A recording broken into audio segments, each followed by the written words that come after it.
오늘 함께 나눌 하나님 말씀은 빌립보서 4장 4절에서 7절 말씀입니다. 제가 봉독하겠습니다. 주 안에서 항상 기뻐하라. 내가 다시 말하노니 기뻐하라. 너희 관용을 모든 사람에게 알게 하라. 주께서 가까우시니라. 아무것도 염려하지 말고 다만 모든 일에 기도와 간구로 너희 구할 것을 감사함으로 하나님께 아뢰라.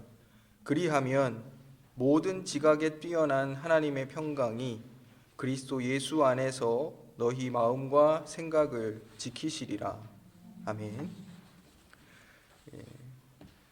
빌립보서의 말씀인데요, 우리가 너무나 잘 알고 있는 말씀입니다. 빌립보 교회가 위치하고 있는 이 빌립보라는 도시는 로마 제국으로부터 매우 큰 정치적인 특권들을 많이 누리던 그런 지역이었습니다. 빌립보는 이제 로마의 식민지였지만 마치 로마의 일부와 같은 그런 지역이었습니다. 왜냐하면 로마 황제가 퇴역한 장군들을 또 군인들을 정책적으로 이 지역에 정착시켰고, 또 빌립보 시민들은 이제 로마와 동일한 지위와 또 로마 시민들과 동일한 특권을 그렇게 누리고 있었습니다. 자연히 이제 빌립보 사람들도 자신들을 이제 로마 시민으로서 여기고, 이 로마 시민으로서 자부심이 이제 대단했습니다.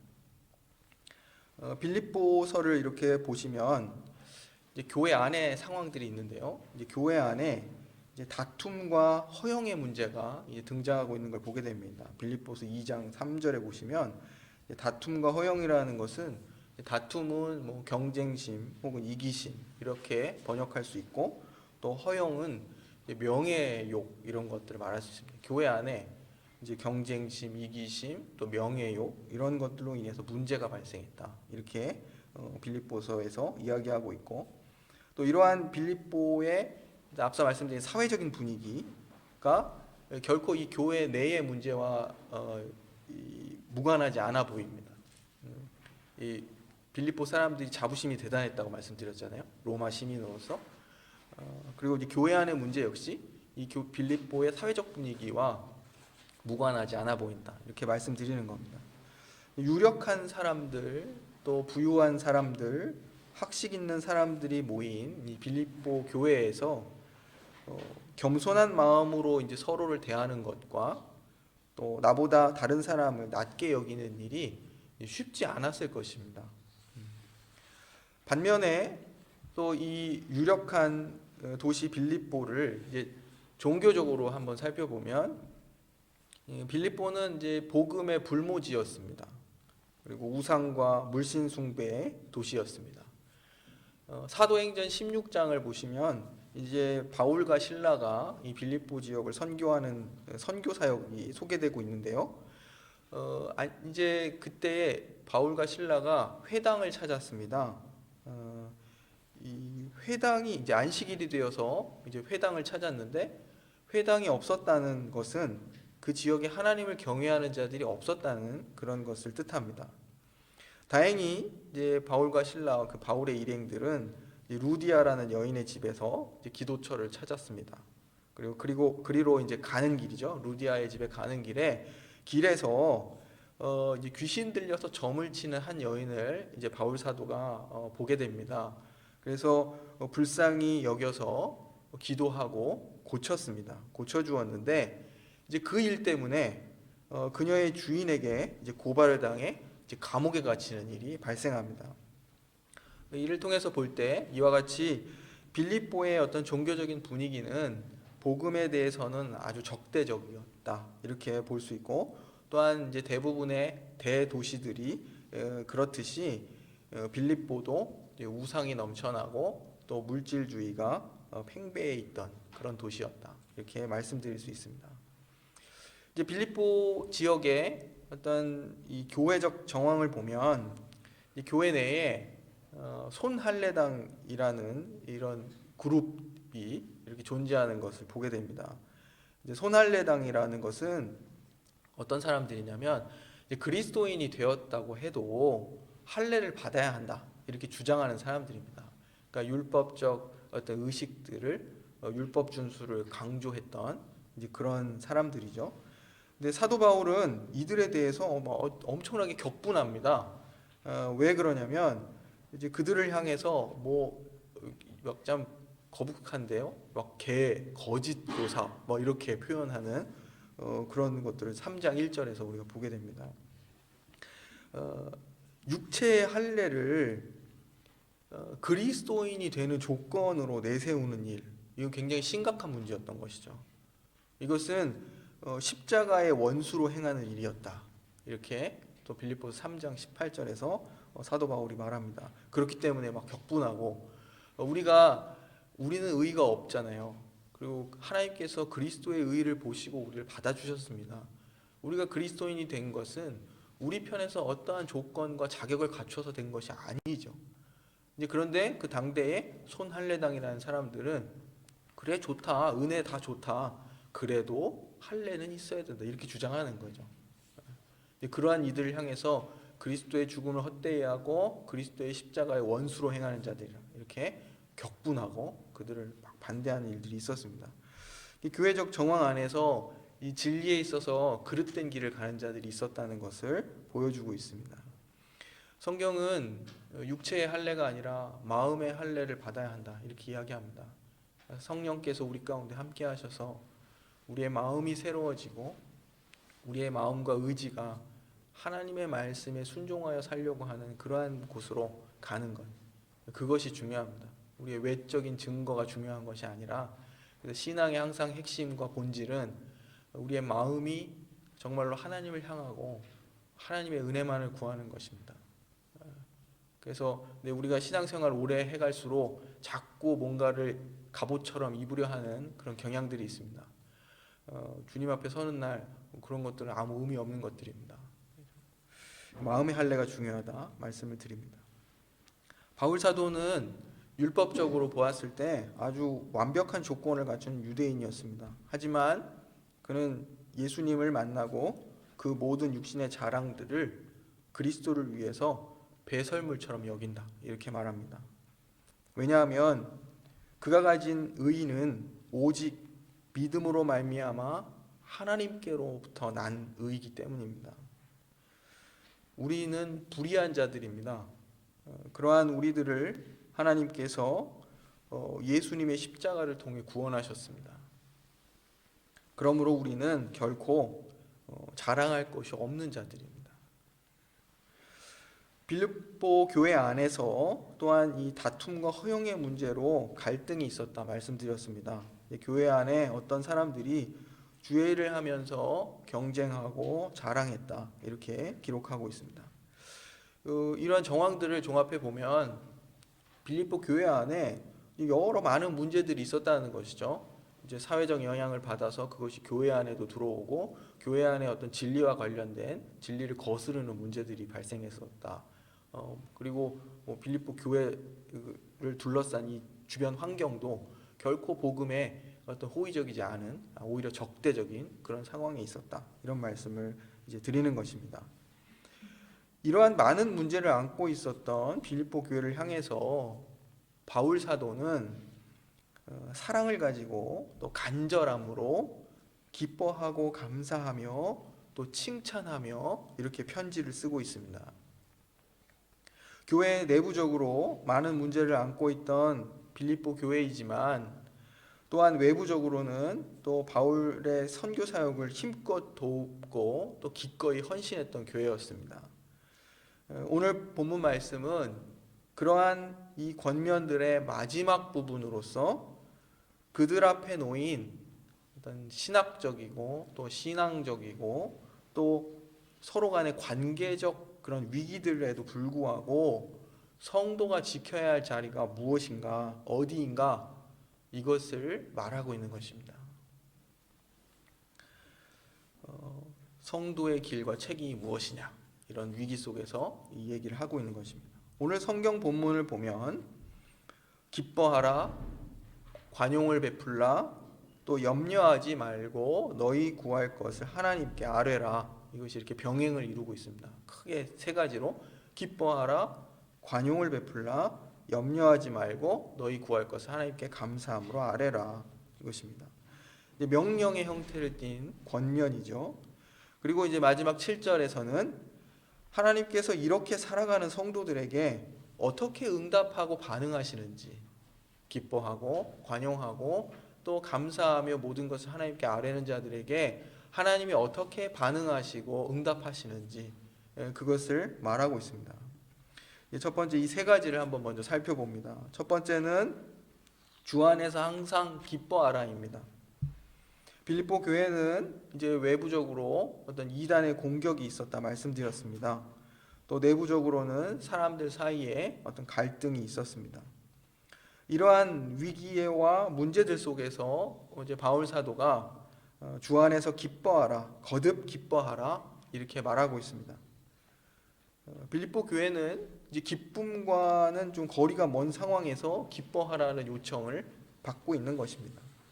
그런데 이것은 주 안에서 기뻐하라 이러한 요청입니다. 사실 우리에게 예수님을 아는 일 외에 기쁨이 없습니다. 주님을 아는 것 외에 기쁨이 없습니다. 예수님을 믿으면 모든 걱정과 인생의 문제들이 단번에 해결되고 날마다 또 기쁨과 즐거움 속에 그렇게 살아가는 것이 아닙니다. 오히려 이제 그때부터 고달픈 그리스도인의 삶이 시작되는 것입니다. 죄와 싸우고 또 말씀에 순종해서 살아가야 하기 때문입니다. 그런데 그 안에 기쁨이 있다. 지금 이렇게 말하는 것입니다. 예수님을 통해 나타난 하나님의 은혜를 알게 되고 또 하나님의 인도를 받으며 그 하나님의 나라를 소망하여 살아가기 때문에 그 그리스도인의 삶 가운데 기쁨이 있다. 이렇게 말하고 있습니다. 우리 믿음의 선진인 앞선 믿음의 선배 중 하나인 요한 칼빈이 자신의 회심과 인생에 대해서 이런 말을 했습니다. 하나님의 은혜가 마치 스치는 그런 한 줄기 빛처럼 나에게 찾아왔다. 그런데 이 빛이 얼마나 강력한지 나의 전 인생을 덮고도 남는다. 이렇게 말했습니다. 사실 칼빈의 인생은 신앙을 지키기 위해 이리저리 쫓겨다니는 그런 인생이었습니다. 피난민이었어요. 종교적인 이유로 박해를 받아서 떠돌던 피난민이었습니다. 건강도 좋지 않았고 인생의 눈으로 볼 때 그에게서 복이라고 생각되는 것은 눈을 씻고 찾아봐도 찾을 수가 없었습니다. 하지만 이 칼빈이 말하기를 자신이 인생을 덮고도 남을 하나님의 은혜를 소유한 자다 이렇게 말합니다.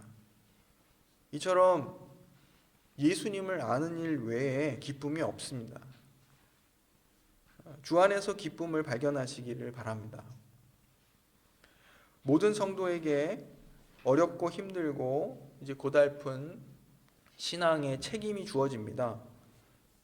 하지만 주님의 은혜가 그 모든 것을 덮고도 남습니다. 경쟁에서 이기고 또 소유를 자랑하고 또 지식을 자랑해서 기쁨을 얻으려는 방식은 이제 세상의 방식입니다. 무언가를 얻고 소유해서 기쁨을 얻으려는 것은 세상의 방식입니다. 오직 우리의 기쁨은 예수 그리스도 안에 있음을 기억하는 것입니다. 두 번째, 너희 관용을 모든 사람에게 보이라입니다. 사도는 이제 기뻐하라는 명령에서 이제 더 나아가서 모든 사람에게 관용을 베풀라 말합니다. 그냥 기뻐하라 괜찮았는데 한 걸음 더 나아가서 모든 사람에게 관용을 베풀라 이렇게 말하고 있습니다. 말씀드린 이 빌립보 교회의 상황처럼 이 경쟁하고 다투고 서로 갈등하는 상황에서 서로에게 관용을 베푸는 것은 대단히 어려운 일입니다. 갈등하고 반목하고 이러한 이들을 향해서 사도는 서로 도우라 이렇게 권면하고 있습니다. 그보다 이제 더 예민한 문제들이죠. 진리의 문제로 서로 대치하고 있는 상황, 손할례당 같은 이런 자들과 대치하고 있는 상황에서 서로를 관대하게 대한다는 것은 이제 더더욱 어려운 일입니다. 그럼에도 불구하고 뭐 지금 독일 사회에 보면 이제 극단적으로 이렇게 갈리는 정치 종교적 경향들이 있어요. 어느 사회나 있습니다. 한국도 전 세계적으로. 이제 그러한 상황 속에서 성도들이 지켜야 할 어떤 마음의 자리, 그것이 무엇인가? 지금 그것을 말하는 겁니다. 모든 사람에게 관용을 베풀라. 이렇게 말하는 것입니다. 이 말은 이 아주 서로를 관대하게, 이런 대치하고 있는 상황에서 서로를 관대하게 대한다는 것은 참으로 어려운 일인데, 그럼에도 불구하고 성도가 모두에게 관용을 베풀 수 있는 것은 주께서 가까우시기 때문입니다. 이 말이 대단히 중요한 말입니다. 기뻐할 수 없는 상황에서 성도가 기뻐하고, 또 관용을 베풀 수 없는 상황 속에서 성도가 관용을 베풀 수 있는 이유는 주님께서 곧 다시 오실 것을 믿기 때문입니다. 우리로 하여금 이 첨예한 대치와의 상황이나 갈등으로 인한 이 고통에서 이제 한 발 물러설 수 있도록 하는 것, 그렇게 물러설 수 있도록 하는 힘은 주의 재림을 기억하는 것입니다. 성도의 억울함과 고난이 끝없이 계속된다면 도저히 견딜 수 없을 것입니다.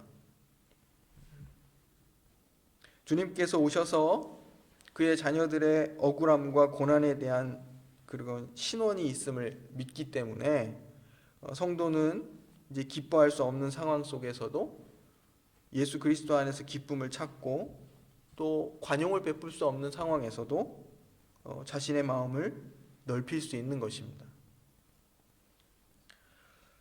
먼저 이제 주님의 재림 앞에서 주님의 자녀들은 자신의 사명을 기억하게 됩니다.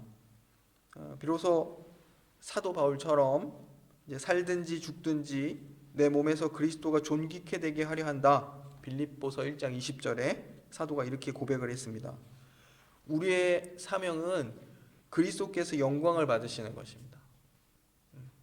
그리스도가 존귀케 되는 것, 그것입니다.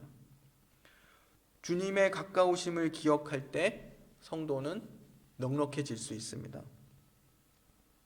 그리스도가 존귀케 되는 목적 앞에서 성도는 자신의 욕심과 자존심을 내려놓을 수 있습니다.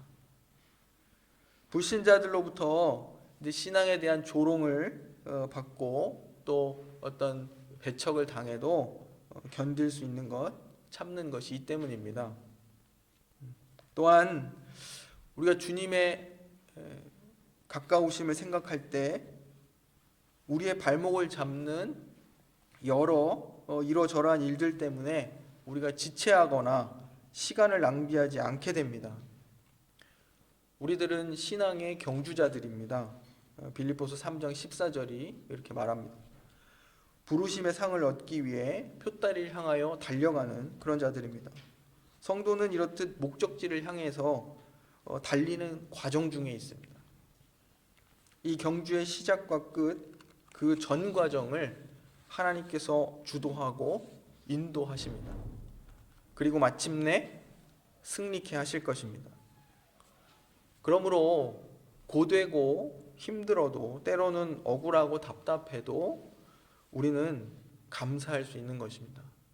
주의 가까우심을 기억하는 것이 우리로 하여금 우리가 처한 모든 곤란한 상황과 어려움 속에서 우리를 한 발 뒤로 물러서게 하고, 또 그 모든 것들을 객관적으로 관망할 수 있도록 하며, 또 우리의 사명을 다시금 새롭게 발견하게 하고, 우리의 다시 경주를, 성도가 달려야 할 신앙의 경주를 지체하지 않고 할 수 있도록 한다, 이것입니다. 세 번째는 염려 말고 감사함으로 하나님께 기도하라는 것입니다. 염려하지 말라는 것은 중요합니다. 이것은 마치 우리가 우리의 운명을 쥐고 있는 것처럼 안절부절하지 말라는 것입니다. 염려하지 말라. 마치 우리가 우리의 운명을 쥐고 있는 것처럼 안절부절하지 말라는 것입니다. 하나님께 모든 것을 맡기라는 것입니다. 예수님께서 말씀하셨습니다. 너희 중에 누가 염려함으로 그 키를 한 자나 더할 수 있느냐? 우리가 할 수 있는 것은 모든 일에 기도와 간구로 우리의 구할 것을 하나님께 감사함으로 아뢰는 것입니다. 기도하는 것입니다. 우리보다 우리의 필요를 더 잘 아시는 주님께서 가장 좋은 것으로 우리에게 채워주실 것입니다. 무엇이 우리에게 가장 좋은 것인지 하나님 아버지께서 가장 잘 아십니다. 그러므로 문제는 그 하나님의 응답을 수용하는 우리의 자세에 있습니다.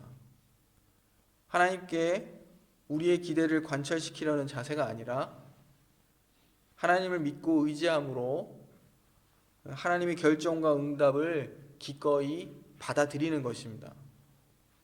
이것이 참된 경건입니다. 염려하지 않고 걱정하지 않고 사는 것은 불가능합니다. 하지만 성도는 막막함과 불확실함 때문에 두려워하고 불안해하는 것이 아닙니다. 성도의 불안함과 염려는 책임 있는 믿음을 가진 자로서 염려하고 걱정하는 것입니다. 그 책임을 다하기 위해 염려와 걱정을 내려놓지 않는 것입니다. 그러므로 우리는 우리에게 맡겨진 사명을 감당하며 바로 이 긴장 가운데 있어야 합니다. 포기하지 않고 안타까움과 불확실한 것을 함께 안고 가면서 자신이 할 수 있는 최선을 다하는 것입니다. 믿음을 가지고 우리의 구할 것들을 하나님 앞에 아뢰며 나아가는 것입니다. 우리의 염려와 걱정이 마치 우리가 우리의 운명을 쥐고 있는 것처럼 그런 것의 걱정이 아니라 우리가 보다 더 하나님의 뜻 가운데 우리의 삶을 드리고 하나님의 말씀대로 살며 또 하나님의 의지에 살고자 하는 어떤 애씀, 그 가운데서 발생하는 그런 책임 때문에 우리가 갖게 되는 그러한 염려와 걱정이기를 간절히 바랍니다. 그때 하나님께서 이제 응답하십니다. 이제 기대가 되시죠? 하나님이 응답하십니다. 기뻐하고 관용을 베풀고 감사함으로 하나님께 아뢰고 그분의 의지에 살아갈 때 하나님 응답하신다 이거죠. 우리 앞에 놓인 이제 장애물들을 막 제거하시고 또 우리의 답답함과 억울함을 시원하게 풀어주시고 우리에게 갑절로 보상해 주시고 이 상황들을 호전시켜 주시면 얼마나 좋겠습니까? 그런데 사도는 말합니다.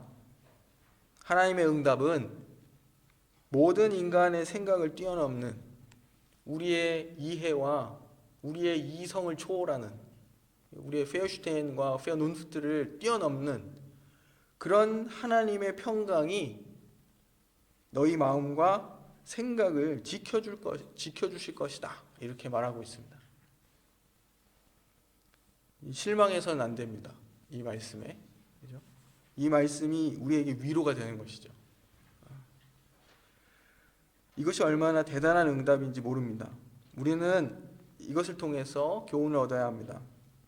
우리가 우리의 구할 것들을 감사함으로 하나님 앞에 아뢰일 때 하나님께서 주시는 응답은 하나님의 평강이 우리 마음과 생각을 지키시는 것입니다.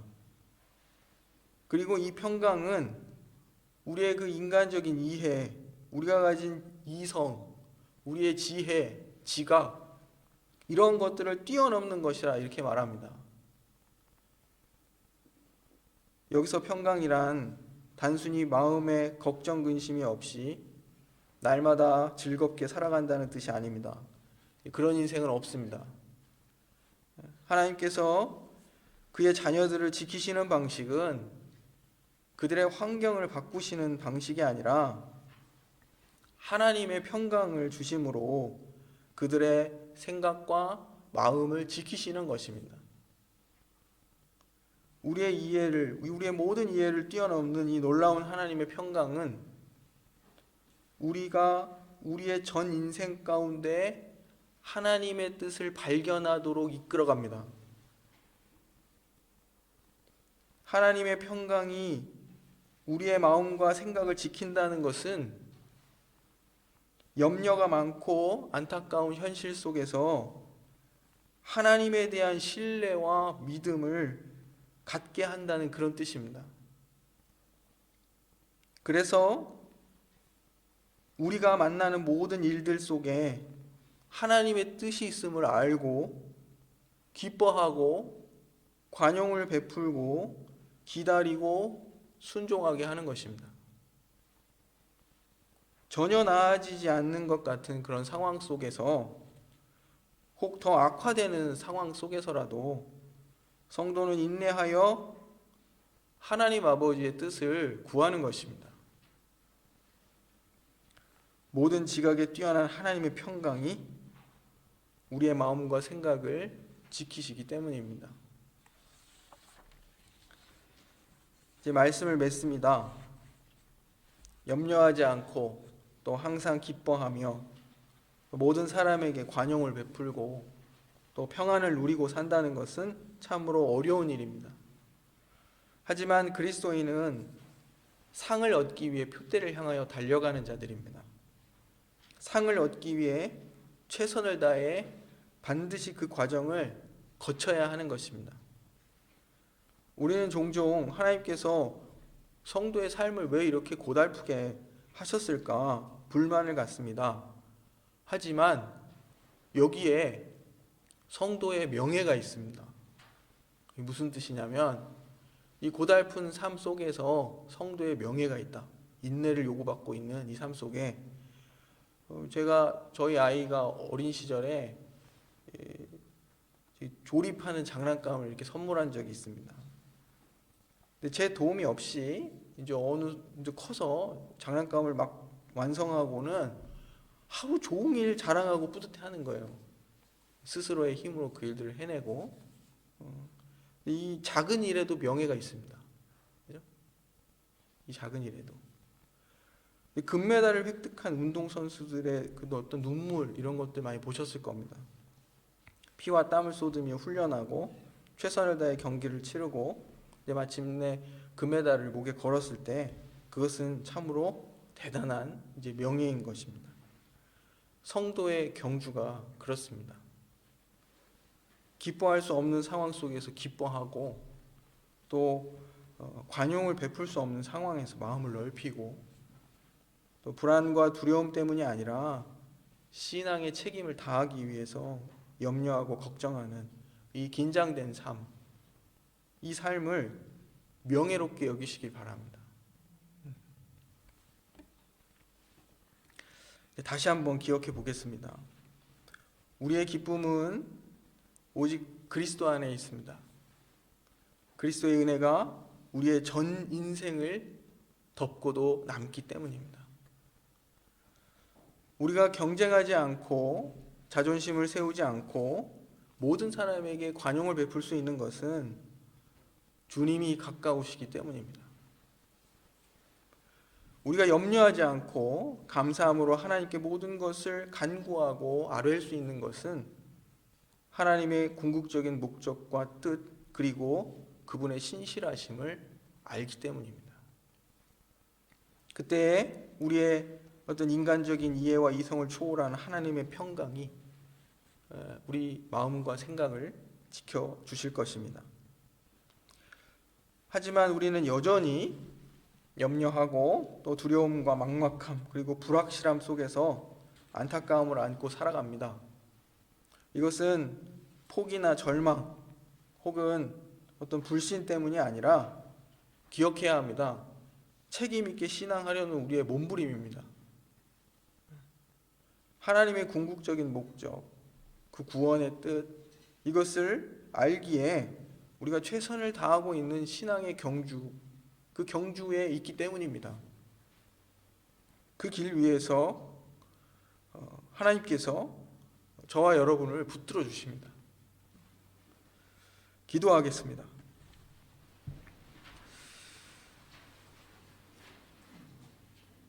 은혜로우신 아버지 하나님, 늘 우리에게 응답해 주옵소서. 하나님의 평강이 언제나 우리의 마음과 생각을 지켜주시길 간구합니다. 어떤 환경 속에서든지 하나님의 뜻을 발견하게 하시고 또 그 뜻을 발견하여 기뻐하게 하옵소서.